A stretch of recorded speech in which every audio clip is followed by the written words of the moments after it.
Good morning, sugar tits. Yeah, I'm Blake, I guess, and I'm going to be reviewing the first episode of the JoJo's Bizarre Adventure anime, because this is something that I kind of want to talk about. So, I am a fairly dedicated member of the JoJo fandom. I have diagnosed the shit out of essentially every part, and I very much love this series. It is really great and very inspirational to me.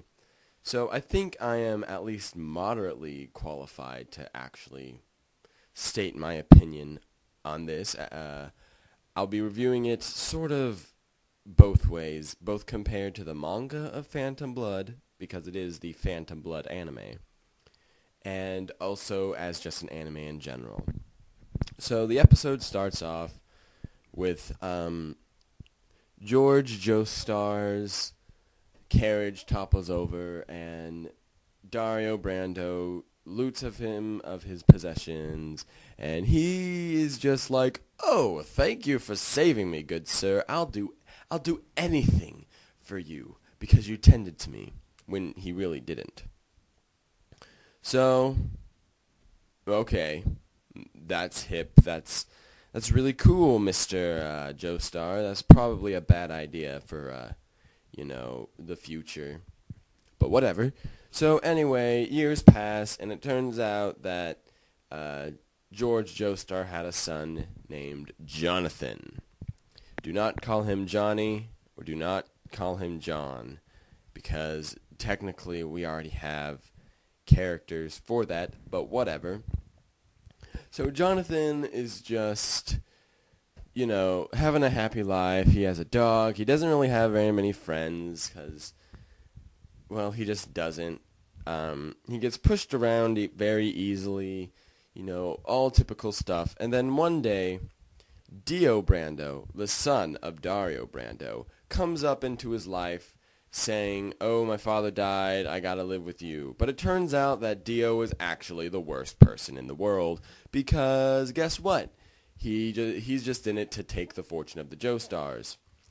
And to do this, he plans to suck the soul right out of Jonathan's body and just become the new heir by making him all hopeless. Now, when I said suck the soul out of Jonathan's body, that might be a small pun for later, but whatever. I don't fucking care. Or maybe I do. Help me. Anyway, so time goes by, and Dio's being a dick, and Jonathan's being pushed around, and I don't know. It just seems very typical for me because I've read this part. I basically have known this story for many, many, many a time. And then, Dio kisses Arena, and I'm pretty sure for new viewers of this anime, this is all stuff I should really be going into, but right now it just feels like I'm repeating everything, which is probably why I'm not so enthused, because if I reviewed something like Seal Ball Run, I feel like I could have been, I could be a lot more ecstatic about things because there's a lot more, to talk about. But this is really just the foundations of JoJo. Everyone knows this already because everyone starts with part 1. But I guess this is for new viewers, so slightly off track. But that's why I'm not too terribly enthused, and this isn't necessarily shocking me as much.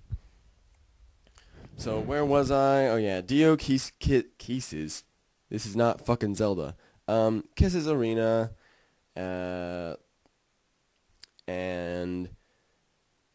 they get into a fight, and the stone mask does its thing because the blood spilt on it and stuff like that.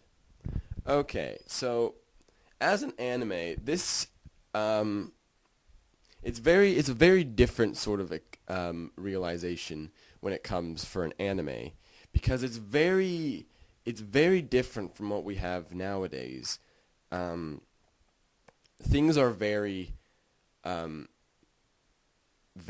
in your face, very blatant. There isn't really much of subtlety in this kind of work. And there's subtlety in other parts of JoJo. But this was more of an 80s show, and this is what kind of worried me coming into the anime, because Phantom Blood was written and released in 1987, 25 years ago, and we get this now as an anime, in a world where our protagonists are scrawny weaklings who are surrounded by a harem of big-boobed babes. As you can see, this is probably distraught to new viewers, but those who can actually swallow it and enjoy the storyline, that isn't the biggest problem. But we basically just eliminated the typical female market for this, at least until we get into part 4, maybe part 2 even. But also, there's a lot of... The pacing for the show is extremely fast, which is both a good and a bad thing. I don't feel like it's fast enough to actually hurt any of the storytelling, because we basically blew through 20 chapters of the manga in one episode. And honestly, I don't think this will hurt anything. It's just really fast, and it might be a little bit hard to stop and think about what just happened.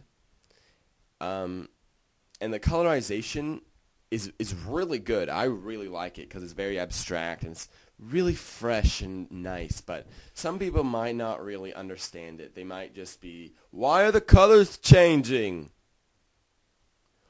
Why are the colors changing? But really, you have to think about it. If they're changing, it's probably to fit the fucking mood, right? So why would this even be a problem?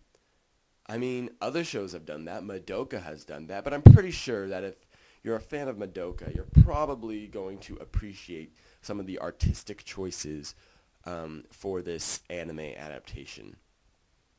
But if you didn't like Madoka, then you're probably just going to be blissfully ignorant and not really understand anything. And, that's fine, but really you're limiting yourself, to be honest, if you don't try to embrace some other artistic styles. Which brings me up to the direct art style of the characters. I liked it a lot, and it felt very different. I guess I'll do a slight comparison with the manga, but I didn't feel like it was manga-like, because I'll be honest, I did not really like the art style for Phantom Blood very much. It wasn't like the Phantom Blood art style, which is what I was hoping it wouldn't be. It was kind of like the more modern Araki style that was present in like Steel Ball Run and Jojo Leon. But it's also a little bit like Stone Ocean, a little bit. But at the same time, it's not any of those. It's very different, but it still feels like it's fitting for JoJo. So the art style is fine, but again, I'm not quite sure how some people might think of it, because it's very detailed, and it might seem very dramatic what some of the characters are doing, and that might be a little bit shocking to newer viewers.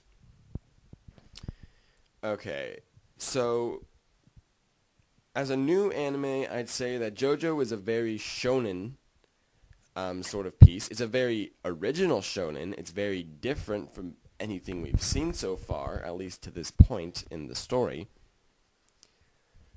But it is still very shonen, and it might be a little bit unsettling. But if you can actually appreciate what it's trying to do, then this is actually a really good anime that I extremely and highly recommend to any new anime viewer who is willing to try some new shonen and is tired with some more modern shonen that are going on. Now let's compare it to the manga. I'm not going to be comparing it to the later parts of the manga, but I will be comparing it to Phantom Blood.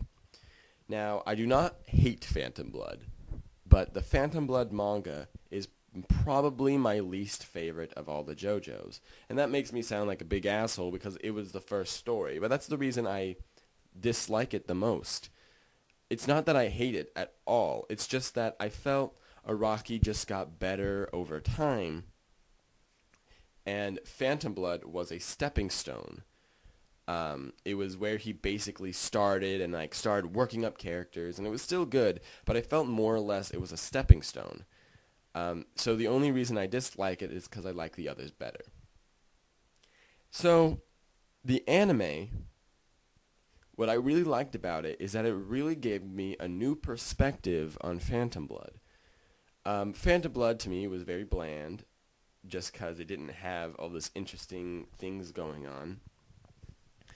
But there was a lot of things that the anime pointed out to me about Phantom Blood that kind of made me realize, oh hey, this actually was pretty good. Such as the whole rivalry between Dio and Jonathan, or like the sheer amounts of emotions that Jonathan was going through, which during the manga were stated, but I felt like they were stated much more clearly in the anime. Now, I'm not quite sure how the anime is actually going to keep going. It might actually fall back to where I prefer the manga, but right now I'd have to say I prefer this anime adaptation as opposed to Phantom Blood. Now, this might be true with other JoJo parts. I really hope it isn't, but in my mind, I feel like things like Steel Ball Run will not be very good animated. Just because Steel Ball Run has that very distinct art style that makes it so appealing on a vanity standpoint. So just looking at it, just whenever I just look at anything of Steel Ball Run artwork, it's like, oh god, I gotta fucking read it. And I feel like in an anime, this could easily, very, very easily be abused and forgotten about, and it wouldn't have that distinct part of it. Not only that, but Steel Ball Run also kind of has a lot of jumpiness in the plot just because of things Araki had to fix when he made it a Jojo series and whatnot. So I feel like in an anime that wouldn't necessarily be very wise, because it would just appear like the animators were foolish as opposed to having to correct wrongs or change things up.